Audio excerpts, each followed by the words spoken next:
শরীরে যে ব্যথাগুলো হয়, তো ব্যথাটার উদ্দেশ্য থাকে যে আমাদের মনটাকে অন্যদিকে শিফট করে রাখা। কারণ যে কোনো ব্যথা আমাদের মাইন্ডে আমরা নিয়ে রাখতে চাই না। লাইক হচ্ছে যে আপনার মনে কোনো কষ্ট আছে বা কোনো টেনশন আছে বা কোনো ডিপ্রেশন আছে, এই জিনিসগুলা হচ্ছে আমরা সবসময় উপেক্ষা করতে চাই, বা এই জায়গাগুলো থেকে আমরা সবসময় পালিয়ে থাকতে চাই। আমরা চাই যে আমরা ভয় না পাই, আমরা চাই যে টেনশন না করি, আমরা চাই যে আমরা কখনো যেন হতাশায় না পড়ে যাই। এই জিনিসগুলো সবসময় আমাদের ব্রেনে কাজ করে।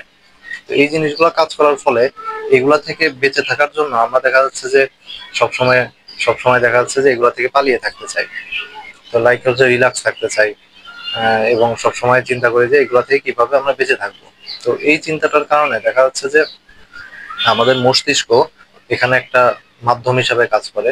মস্তিষ্ক যখন দেখে আমরা এই ব্যথাগুলা থেকে পালিয়ে থাকতে চাচ্ছি, বা আমাদের যে মনের কষ্টগুলো আছে এগুলা থেকে পালিয়ে থাকতে চাচ্ছি, তখন মস্তিষ্ক আমাদের শরীরে ব্যথা সৃষ্টি করতেছে। এবং মস্তিষ্ক আমাদের শরীরে ব্যথা সৃষ্টি করার মাধ্যমে তখন দেখা যাচ্ছে যে আমাদের ওই যে মনের দিকে আমাদের নজরটা কম পড়তেছে, মনের দিকে আমাদের মনোযোগটা কম পড়তেছে। তখন দেখা যাচ্ছে যে ওই জায়গাটা আমাদের, ওই টেনশনের জায়গাটা আমাদের শরীরে সৃষ্টি হচ্ছে, যেটা মস্তিষ্ক করে। তো মস্তিষ্ক এই কাজটা করার ফলে দেখা যাচ্ছে যে আমাদের শরীরের বিভিন্ন জায়গায় পেইন হচ্ছে। তো এই পেইন গুলা তখন দেখা যাচ্ছে আমরা আমরা তখন রিল্যাক্সে, কিন্তু এই পেইনটা নিয়ে যখন আবার আমরা ডাক্তারের কাছে যাই, তখন ডাক্তার বলে আপনি সামনে ঝুঁকবেন না, আপনি হচ্ছে ভারী কাজ করবেন না। এই জিনিসগুলো যখন বলে তখন হচ্ছে যে আমরা আরো ভিতর সন্তুষ্ট হয়ে যাই।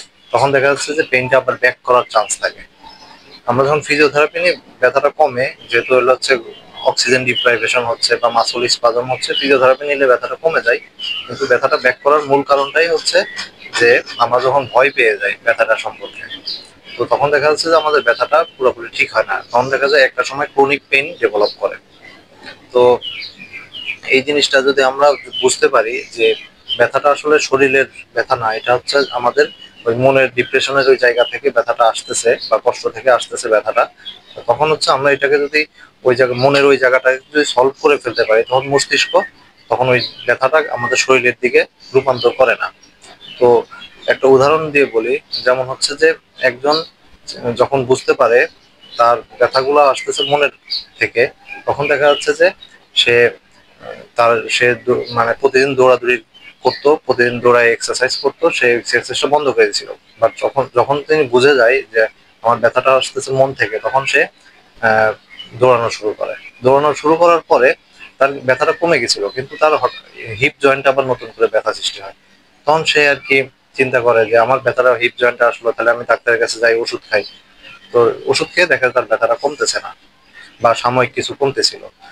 তো পরবর্তীতে সে বুঝতে পারে যে এটা, এই সমস্যাটা ওই মন থেকে আসতেছে বা আমাদের মনের ওই জায়গা থেকে আসতেছে। তখন সে ওইটাকে উপেক্ষা করে, উপেক্ষা করার পর তার ব্যথাটা কমে যায়।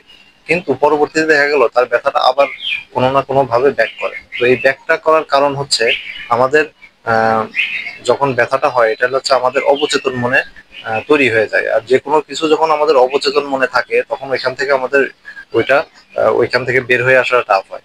তো এটার জন্য দীর্ঘদিন হচ্ছে কাউন্সিলিং করা, সাইকোথেরাপি নেওয়া, পাশাপাশি নিজের মাইন্ডকে কন্ট্রোল করা, এই জিনিসগুলো যখন আমরা করতে পারবো, তখন দেখা যাবে যে এই ব্যথাগুলো আস্তে আস্তে চলে যাবে। তো এই জন্য হচ্ছে যে আমাদের এই মস্তিষ্কের এই ব্যাপারটা বুঝতে হবে। যখন মস্তিষ্ককে আমরা সিগন্যাল দিতে পারবো যে এই জিনিসটা হচ্ছে এটা মাইন্ড থেকে আসছে, তখন দেখা যাবে আমাদের ব্যথাটা কমে আসবে। Thank you.